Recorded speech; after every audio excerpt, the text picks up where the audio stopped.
Hey everyone, today I'm going to teach you how to organize your lists with sections in TickTick. Without any further ado, let's get started.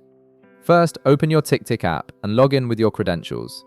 Once you're logged in, direct your attention to the left sidebar where you'll see several list options. Click on any of the available lists, whether it's Today, Inbox, Work, Study, or Memo. For this example, I'll select Work, but feel free to choose whichever list you prefer to organize.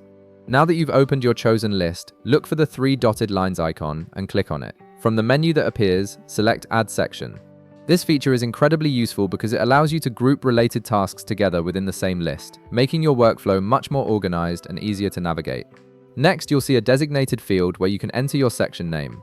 Type in whatever name makes sense for your workflow. For example, I'll type Follow Up and then press Enter to create the section. This section will now appear in your list, ready to hold any tasks you want to group under it. Now comes the part where you move your tasks into the newly created section. Navigate to the task you want to organize, then right-click on the task name. A menu will pop up, and from there select Move To. When you do this, another menu will appear showing all your available lists.